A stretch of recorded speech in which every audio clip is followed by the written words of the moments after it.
신앙 고백 드리겠습니다.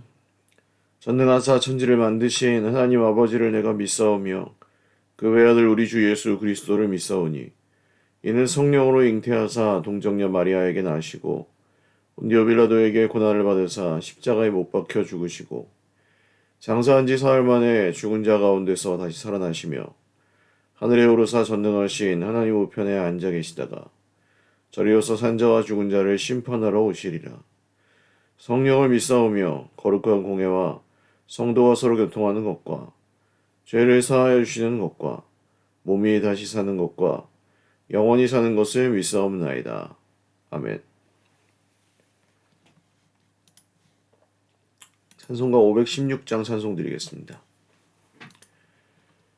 옳은 길 따르라 의의 길을 세계 만민의 참된 길 이 길 따라서 살기를 온 세계에 전하세 만 백성이 나갈 길 어두운 밤 지나고 동튼다 환한 빛 보아라 저 빛 주 예수의 나라 이 땅에 곧 오겠네 오겠네 주 예수 따르라 승리의 주 세계 만민이 나갈 길과 진리요 참 생명 내 창검을 부수고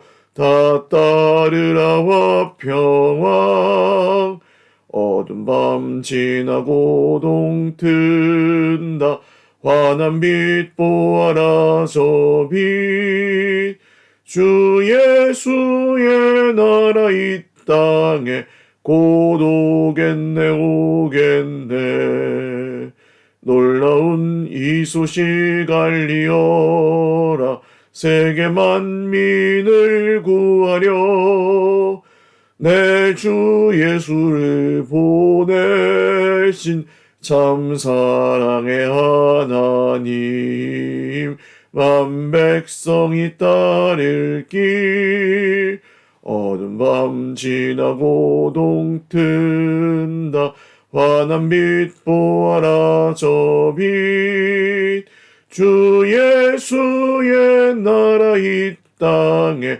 곧 오겠네 오겠네 고난길 헤치고 찾아온 길 많은 백성을 구한 길 모두 나와서 믿으면 온 세상이 마침내 이 진리에 살겠네 어두운 밤 지나고 동튼다 환한 빛 보아라 저 빛 주 예수의 나라 이 땅에 곧 오겠네 오겠네 아멘. 하나님 말씀 누가복음 4장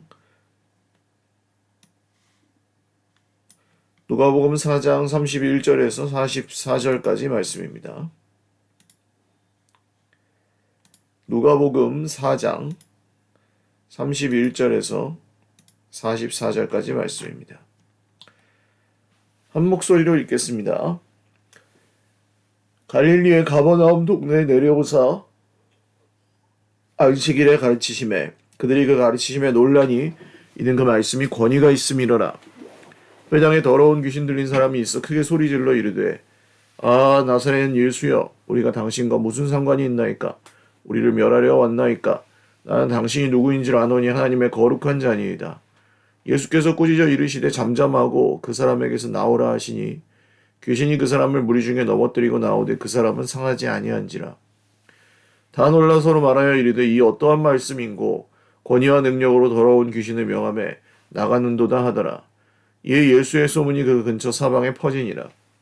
예수께서 일어나 회당에서 나가사 시몬의 집에 들어가시니 시몬의 장모가 중한 열병을 앓고 있는지라. 사람들이 그를 위하여 예수께 구하니 예수께서 가까이 서서 열병을 꾸짖으신데 병이 떠나고 여자가 곧 일어나 그들에게 수종드니라. 해질 무렵에 사람들이 온갖 병자들을 데리고 나아오매 예수께서 일일이 그 위에 손을 얹으사 고치시니 여러 사람에게서 귀신들이 나가며 소리질러 이르되 당신은 하나님의 아들이니이다.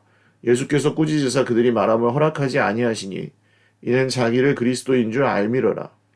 날이 밝음에 예수께서 나오사 한적한 곳에 가시니 무리가 찾다가 만나서 자기들에게서 떠나지 못하게 만류하려 하매 예수께서 이르시되 내가 다른 동네에서도 하나님의 나라 복음을 전하여야 하리니 나는 이 일을 위해 보내심을 받았노라 하시고 갈릴리 여러 회당에서 전도하시더라. 아멘. 기도드리겠습니다. 살아계신 하나님 아버지 감사합니다. 하나님의 이름을 찬송하며 오늘도 주님께만 영광을 올려드립니다. 우리의 예배를 받으시고 우리의 기도에 응답하여 주옵소서. 사랑하는 우리 형제 자매들 모두에게 새 힘을 주시고 특별히 슬픔 당한 가정 위에 하나님의 은혜와 평화를 넘치게 내려 주옵소서. 감사하옵고 예수님의 이름으로 기도 올리옵나이다. 아멘. 할렐루야. 네, 오늘도 하나님의 은혜와 평강으로 풍성한 하루 누리시기를 바랍니다. 예수님이 가버나움이라는 갈릴리의 동네에서 안식일에 가르치셨던 사건입니다. 그런데 그 말씀이 권위 있는 사람 같았다. 이것은 그 자기들의 그 율법 교사들, 서기관들이죠. 서기관들, 율법 교사들과는 달리 예수님의 말씀에 권위가 있었다. 힘이 있었다는 거예요. 하나님께서 부여하신 권세가 있었다는 것입니다. 그래서 그것을 굉장히 놀랍게 여겼고 예수님도 이런 말씀을 하시죠. 하나님의 나라는 말에 있지 않고 능력에 있다. 그래서 예수님의 말씀이 선포되었을 때 그 말이 그냥 내용으로서만 아니라 하나님 나라의 능력으로 선포되었다는 것을 알 수가 있습니다. 그 증거로 더러운 귀신 들린 사람이 회당에 있었는데 예수님을 바로 알아보고 나사렛 예수여 우리가 당신과 무슨 상관이 있나이까? 나 당신이 누구인 줄 아노니. 이 귀신도 예수님의 정체를 알고 있습니다. 그러니까 사람들은 메시아를 예수님을 어제 본문에서 보시면 예수님을 절벽으로 밀어 떨어뜨려 죽이려고 했었죠.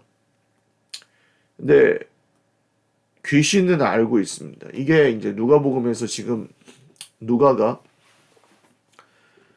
계속해서 이제 대비돼서 보여주고자 하는 그런 모순들입니다. 하나님 나라, 정작 하나님 나라의 주인들이 되어야 할 그 구원을 받아야 될 백성들은 예수님께 관심이 없고 전혀 다른 데서 오히려 예수님의 정체가 드러나거나 예수님을 믿는 사람들이 생기거나 하는 그런 일들이 누가복음 계속 생기죠.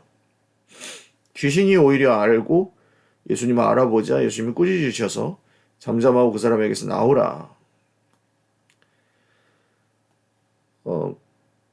하나님의 나라는 말에 있지 않고 능력에 있다고 말씀하시는 것이 우리 삶에 하나님께서 역사하시는 능력, 그 말씀에 순종하는 사람들의 이 말씀에 순종하려고 애를 쓰는 사람들에게 하나님의 능력이 권세가 임하죠. 그래서 우리는 그것을 제한하지 않아야 합니다. 하나님께서 어떤 능력으로 일하실 수 있다는 것을 제한하지 않고 내 삶에도 그런 일을 행하실 수 있다는 것을 늘 열어놓고 사는 거예요. 귀신이 떠나가고 병이 고쳐지고 물론 이런 것들은 아주 그냥 겉으로 드러나는 권세의 결과들이지만 그 외에도 진짜 드러나지 않는 우리 삶의 여러 부분에서도 하나님은 역사하실 수 있고 하나님 나라의 능력이 역사하실 수 있습니다. 예수님의 소문이 그 근처 사방에 퍼지게 되었는데 시몬의 장모, 그러니까 베드로죠. 베드로의 장모의 열병을 고쳐주신 사건이 그 다음 나옵니다. 병을 향해서 꾸짖으시니 병이 떠나고 그러니까 이 본문들을 그러니까 뭐 예수님은 능력이 있으셔서 말씀의 능력이 있으셔서 병을 향해서 꾸짖으시니까 병이 떠나갔는데 왜 오늘날에는 그런 사람이 없느냐? 그렇게 볼 것은 아닙니다. 왜냐하면 예수님께서 이 베드로의 장모의 열병을 고쳐주셨다는 것이지 모든 사람들의 열병을 고치신 건 아닙니다. 예수님이 죽은 나사로를 살리셨지만 모든 죽은 사람을 살리신 것은 아니며 또 나사로가 나중에 나이 들어서 죽었던 것도 사실입니다. 그러니까 그 예수님은 당신의 능력을 뭐 이렇게 무당이 굿하듯이 혹은 그 사기꾼 마술사가 자기 기술을 보여주듯이 그렇게 행하신 것은 아닙니다. 그럼 왜 이런 일들을 여기 이렇게 모아서 기록을 해놓았으며 예수님은 왜 그런 일을 행하셨을까요? 하나님의 나라가 임했다는 것을 보여주시기 위해서였습니다. 하나님의 나라가 임했다. 하나님의 나라가 임해서 그 능력이 나타나고 있다. 그래서 그 전까지는 보지 못했던 그런 일들이 예수님을 통해서 나타나게 되었고 지금 예수님을 따라서 살아가는 모든 사람들에게도 하나님은 이와 같은 일들, 즉 더러운 영들이 떠나가게 되고 이 세상의 악한 권세로부터 비롯된 깨어지고 망가진 것들이 고침을 받고 이런 일들이 예수님을 통해서도 일어날 수 있다는 것입니다. 무너진 마음이 다시 회복될 수 있습니다. 정말 실패한 인생이 다시금 힘을 얻을 수 있습니다. 정말 우리가 낙심에 빠지고 절망에 빠졌지만 다시 일어설 수 있습니다. 그 이유는 하나님 나라의 능력이 지금도 우리와 똑같이 함께 하시기 때문이죠. 또한 제자들 중에 우리는 형제와 가족을 버리고 직업을 버리고 주님을 따랐습니다. 뭘 주실 겁니까? 이런 식으로 제자들이 물어봤었잖아요. 그러나 사실 예수님은 이 베드로의 장모의 열병을 고쳐주신 사건으로 인해서 보여주신 것입니다. 예수님이 부르신 이후에도 여전히 그 제자들은 가족들과의 유대 관계가 끊어진 것이 아니었고 오히려 예수님이 그의 베드로 장모의 열병을 고쳐주셨다는 것은 그의 가족을 책임져 주셨다는 말씀이기도 하거든요. 그러니까 우리가 예수님께 헌신할 때 우리는 일부를 드린다고 말씀드렸죠. 예수님은 우리에게 전부를 주셨고 우리는 예수님께 우리의 일부를 드립니다. 그러니까 우리가 생각보다 많은 것을 포기해야 되거나 헌신하고 드려야 될 때도 있긴 하지만 그것이 결코 예수님이 우리에게 주신 것보다 더 크다고 할 수는 없을 것입니다. 오히려 우리가 그렇게 드림으로 말미암아 예수님이 우리의 것들을 책임져 주시는 일들이 더 많죠.